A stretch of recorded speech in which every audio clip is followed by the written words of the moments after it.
Hello everyone, I'm Jessica Blackbird. Welcome to my channel. Please like, share, and subscribe. Well, my grandmother used to say, if you get in the bed with the devil, you'll get poked with the horns. And Amber Heard, obviously, in my opinion, is the devil, and she's poking lots of people with her horns to keep their mouth shut. But someone is talking. Listen to this article. It is quite long. And then go to the link that I've left in the description box and look at all of the all of the photographic proof of what this article is saying. All right, you guys, please like, share, and subscribe. Thank you. Hey, you guys, I'm going to read to you an article that was written about Amber Heard, and it's from House and Habit, and on a site called Substack. I'm going to put the link in the description because there are so many photos that I cannot show on YouTube of Amber, Cara Delevingne, and others all gathered at several different parties, with the rich and famous and billionaires. And it's like Jeffrey Epstein, Ghislaine Maxwell sort of thing, where Amber is allegedly accused of gathering young, starving, struggling women who are trying to break into the entertainment industry. She's gathering them, persuading them to come to these parties to make money. And when they get there, it's more than some of them bargained for. So stick around. I'm going to read the article. I will leave a link in the description for you guys to go and see the photos of this debauchery, okay? All right. So it's Depp versus Heard, part 3, when you go to the website. House and Habit, August 3rd. Outside of drunken, violent tendencies, the SEX parties were the first revelations to come at me repeatedly once I started to dig into Amber Heard's past. Information gleaned from varying sources who either knew her during this period or attended the parties themselves. Details lined up regarding costumes, satanic themes, and lesbian orgies performed on stages constructed at residencies in and around LA and the Bay Area. The same faces in regular rotation: tech gods, capitalists, founders, top executives, and up-and-coming entrepreneurs gathering roughly once a month for wild evenings fueled by alcohol, sex, and copious amounts of the love drug. In court, when she and Johnny were battling it out, she accused him of taking a handful of those. Remember what they argued about? I cannot say the name of that on YouTube, but others call it the love drug. Okay, back to the article. Picture every man's basic fantasy. A celebrity told me over a phone, recounting what they had seen in a series of photos taken at one of these events. A bunch of hot young girls rubbing all over each other in satanic-styled leather outfits on stage. Amber on a throne-like chair at the center. Legs, eagle, okay? I can't say it. With like perfect adult movie star, the JJs on display, performing sex acts for a room full of men watching below. So basically what they're saying is that Amber and these young women were performing orgies, literally orgies, in front of men who were sitting below watching them. Everyone knew the girls were there for hire, to entertain socially inept billionaires. Heard's connection to Musk, she said, stemmed as far back as 2011 when he and his wife were hosting parties at their residence in Beverly Hills. Amber became a quick favorite among the circle because she had a knack for reeling in other young, usually gay, struggling actresses to work as escorts and make appearances or perform at these events for Musk and his tech cronies. Tasia Van Rey was allegedly, remember that is the woman that Amber was married to, and she was charged with domestic violence when she attacked her in an airport. Tasia Van Rey was allegedly one of the early participants wrangled by Heard. In the evenings, the two were moonlighting as high-end escorts to wealthy men, and by day enjoying the perks of being two of the most desired lesbians in their LA hipster queer community. Cara Delevingne, I'm told, was another celebrated score. And you guys, there are photos of Cara at one of these parties with Amber. An acquaintance of Van Rey's ex recalled the shock her friend felt upon discovering her girlfriend was involved in this secret sex society. A fact uncovered after kink-themed outfits were found stashed in Van Rey's trunk. The revelation, she said, ultimately ended their relationship. Another friend who witnessed the breakup said Amber held a weird spell over Tasia, even after Tasia had moved on and was dating someone new. For whatever reason, she remained desperate to keep Amber happy, despite being treated like shit by Heard in return. Amber, I believe every word of this, and I believe, like I said before, this woman is evil. You guys, if you're hearing noise, I had to come outside to do this video because my dog and my husband are making lots of noise in the house. The notion of loyalty proved a common theme threaded into conversations with ex-friends. A few confessed to being so enthralled with Amber that they were willing to overlook toxic traits, drastic mood swings, and maniacal meltdowns to remain in her good graces. Some claimed she possessed a unique magnetism that allowed her to manipulate people to the extent she did, but much of her allure seemed centered on the plain fact of her beguiling beauty, a flawless face, model thin body, and gorgeous hair complemented by a southern charm she could turn on whenever it suited her. Remember, Johnny Depp said that she had this southern charm. One friend compared Amber's skin under the harsh glare fluorescent lighting to that of a baby's bottom, lineless, poreless perfection. She was so stunning in person, it was hard to concentrate the first time I met her. The SEX party subplot, tawdry and salacious as it was more than a juicy footnote. It was central to understanding Elon's stake in the Depp-Heard trial.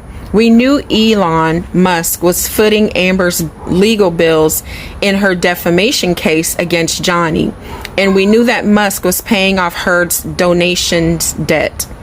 But what were his motives? While blackmail theories gained credibility, the media continued to tiptoe around them. Musk was framed as a quirky footnote in trial recaps, despite evidence of a legal battle between him and Amber over the frozen embryos.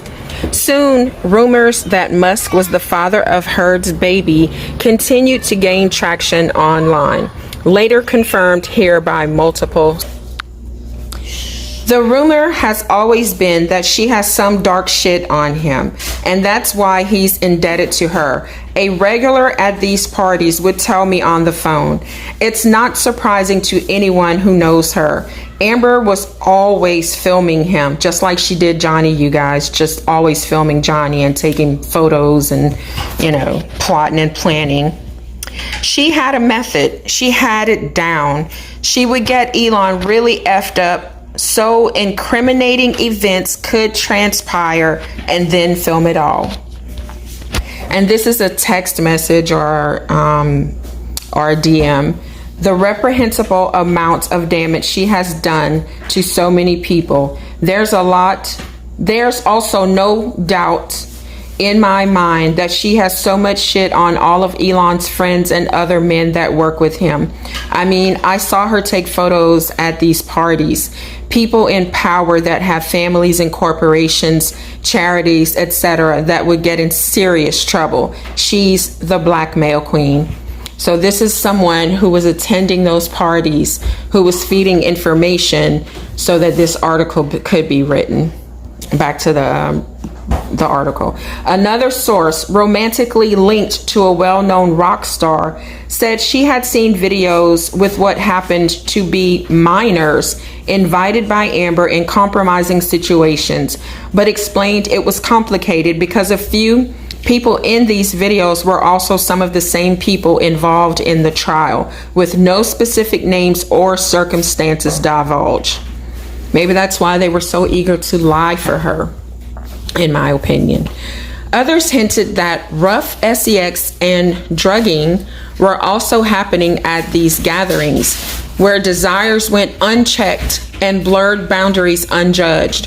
When I tried to find evidence of these parties and the accusations attached, I could only track down a handful of random headlines about Musk and his wife being denied entrance into a kink party in Berlin. A rumor Musk later confronted in a tweet, claiming he did go to the club, but only because he was unaware that it was a fetish scene and left early because he was bored. Elon Musk has been on a tour of Berlin's sex clubs, but Twitter's largest shareholder may wish he had an edit button for a recent night out. Musk tweeted that he refused to enter the highly exclusive SEXUALLY permissive techno nightclub, Berghain. But according to reports in Vice, The Sun, and users on Reddit, he may have actually been denied entry. All right, so this just goes on and on about Musk. Musk was in Germany to open the new Gigafactory, Europe's first Tesla manufacturing facility. On Friday, he hit up the fetish sex club Kit Kat, which mottos, do what you want, but stay in communication, and boasts a strict dress code that calls for either leather, latex, lingerie, fancy dress, swimming gear, superhero outfits, or nudity. It's unclear which of those Musk chose. Thankfully, pictures aren't allowed. You guys, I can't even read right because I'm so eager to get through all of this. Sorry about that. He followed that on Saturday with a stop at the warehouse club Sisyphos, where he was spotted in a Zorro mask and afterward headed for Berghain. Berghain is perhaps the world's most well-known techno club, described by Rolling Stone as infamous for its sex parties and boasting a couple of dark rooms, several closable cubbies, and unisex bathroom stalls big enough to host a party of 6, which are cleaned with industrial strength products not used outside of the meatpacking industry.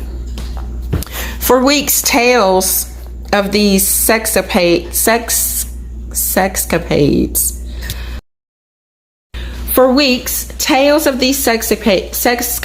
dominated my DMs. If people weren't writing about Heard's love of wine and ecstasy, they were filling my inbox with lewd examples of other reckless habits: seducing married directors, ruining friendships due to unhinged jealousy, isolating Johnny from old friends, and berating friends and family whenever she was mad and intoxicated and needed someone to take it out on. Shortly after the end of the trial, a source referred to here as Gia reached out, offering valuable insight into this bizarre scenario, in particular the intimate dynamics between Heard and Musk and the circle they ran with. She compared to a snake pit she was lucky enough to escape.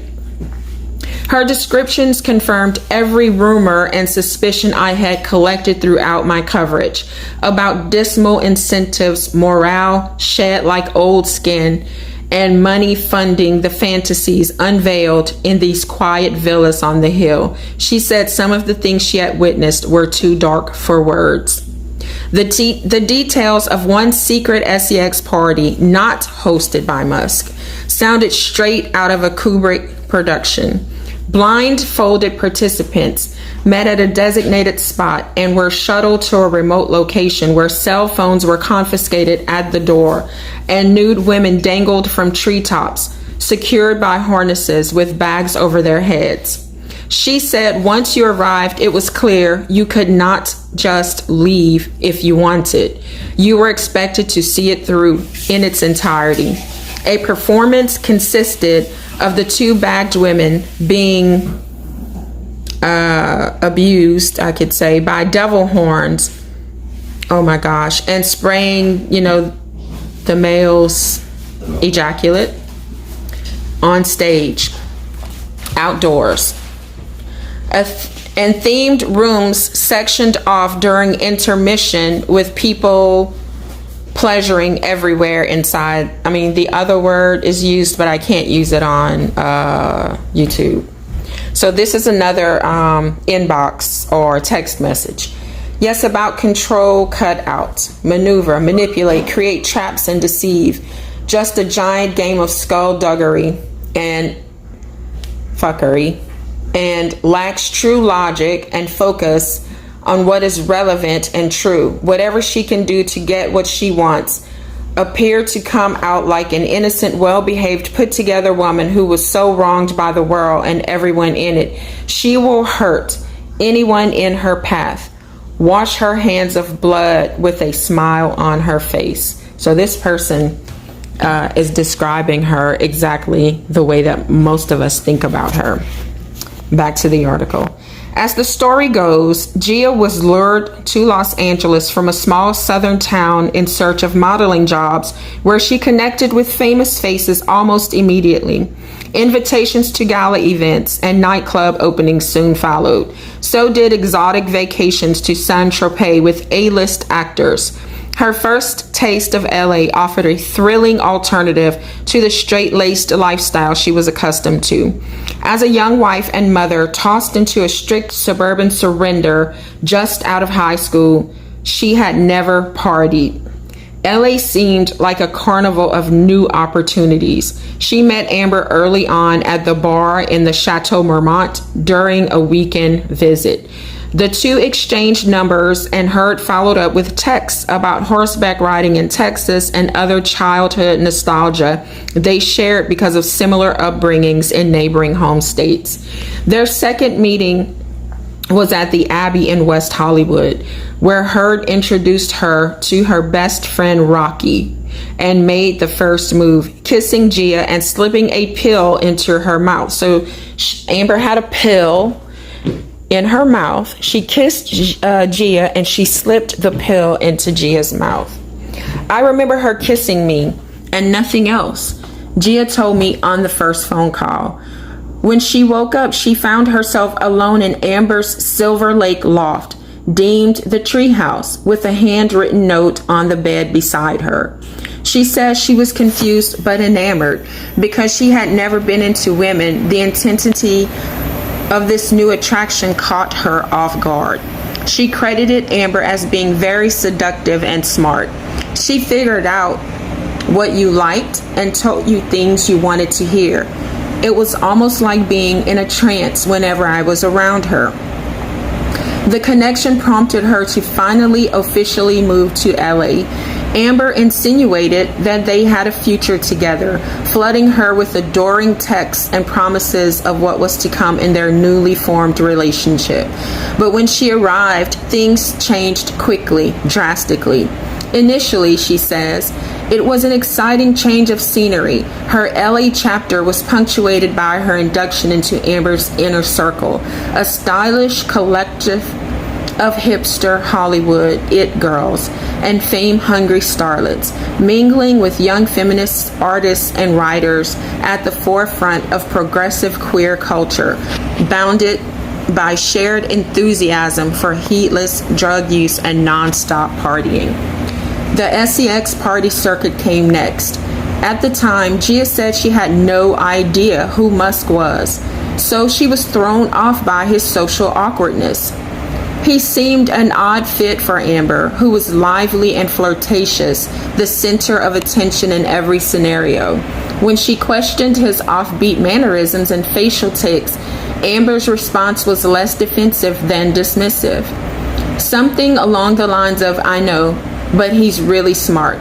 Things transpired quickly when the trio turned SEXUAL, after Amber invited Gia to join them as a third.